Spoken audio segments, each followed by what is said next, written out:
want to play with their food. Yeah, that's right. Teach them not to play with their food. I got a call this morning that we had a bale of hay that the cows had rolled across the perimeter fence and that it's down. I'm gonna go check that out. In April, why are you feeding hay? But we had moved, Sunday afternoon, we moved cows across the road, and in that paddock we're grazing it real hard, and then we're going to plant our warm season cover crop mixes. The problem with that, though, is that there's so much clover. There's other stuff the cows can eat, but it's not really stuff that they want to eat. We had a few bales of hay left, so I put one bale of hay in there to see if they would eat it. I'm trying to prevent bloat with the bale of hay and the clover. Anyway, apparently I left it too close to the fence, and the bulls pushed it into the fence. So I'm gonna hop on the four-wheeler, go check that out, try to get it fixed.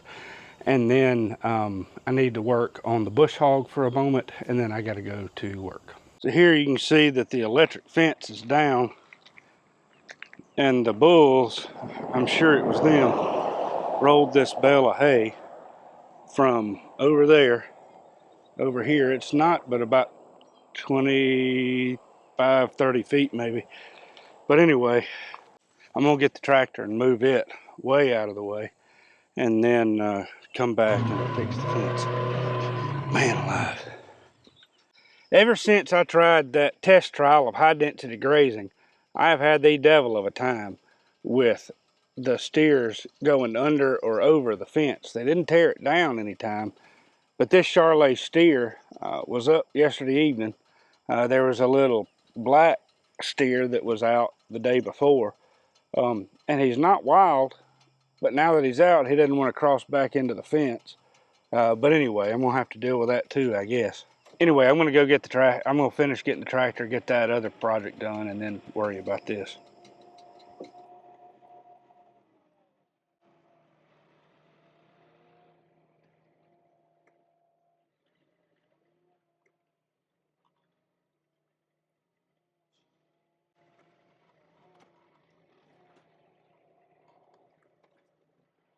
Yeah, they knocked the deadgum fence down. Oh, well, you know, that's what you get when you have big pasture puppies as pets, right? Yes, and see, they're gonna sit there and push the deadgum thing again. The bulls are the ones that usually roll them around, and he was somewhere right here. I don't know where he is now, but They just want to play with their food. yeah, that's right. Teach them not to play with their food. So now I got to go fix the fence. It's shorting out, and there's a bunch of hay on it, so I got to clean that up. Unfortunately, I've got to do it while it's hot. It'll take more time to turn the fence off, so I'm probably going to get shocked. But anyway, I got the tools with me on the four-wheeler. Let's go get that done.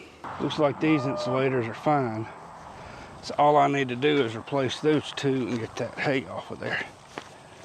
When I was coming out with the tractor, it wasn't on video, but I think that cow right there came over and was eating the hay off the fence and got shocked. It happens. I got into some ants. It's not the perfect time to be wearing flip-flops out here, but you can usually fit it on there. You can't touch the metal T-post though, because it's grounding out.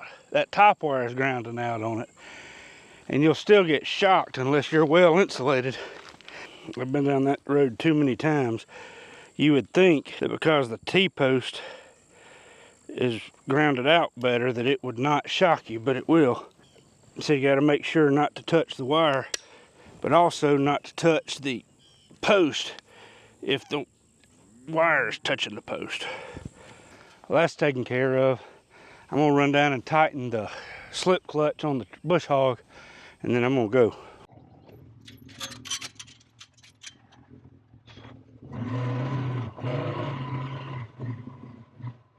So you can tell that there's about a 5-foot strip wide area where it did not cut.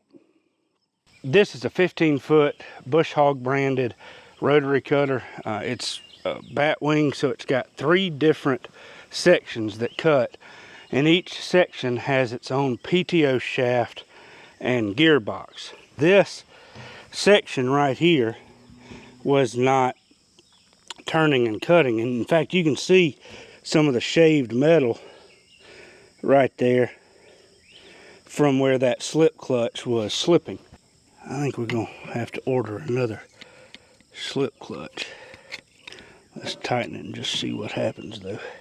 So the thing is you've got to tighten each one of these the exact same amount.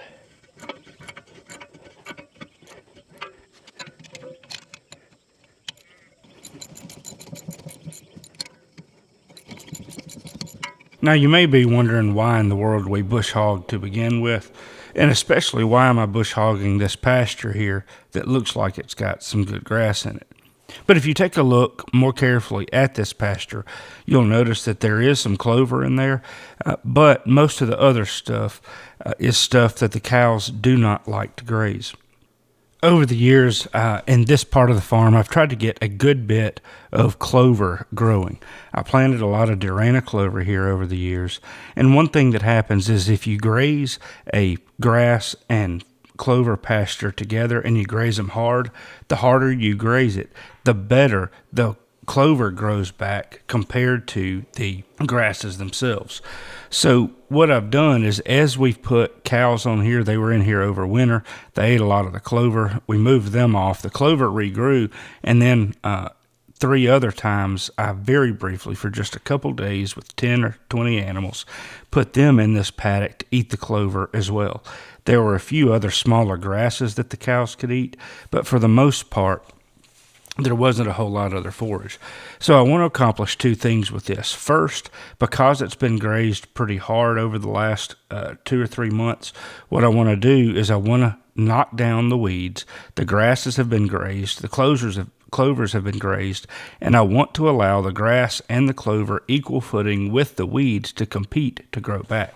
Secondly, though, if we mow it a little bit lower or graze it harder, what I've found is that the white clovers like this Durana clover or a white Dutch clover, those type of clovers tend to spread and grow a little bit better the harder it's grazed or the lower that it's mowed. So those are the 2 reasons that I'm trying to mow this pasture. Again, I want to allow those things to grow well, and I want to allow the weeds to have a chance to be knocked back just like the grasses and the clovers did. Now, I've mowed this for a while, and you can tell as you look behind the bush hog here that the grass is clumping up, but all 3 of these PTO shafts are turning. All 3 sets of blades are turning, and so it's mowing fine. We're probably going to go on and order another slip clutch anyway because it's going to be needed soon, even though it's working for the moment. Well, that didn't take too long. But you never know what to expect when you're dealing with livestock. Anyway, off to work. Hope you enjoyed this short video. If you got some value out of it, do me a favor and share it with people you think may enjoy it as well. Of course, you can subscribe to the channel, like the video, comment, and everything else as well. Take care and have a great day.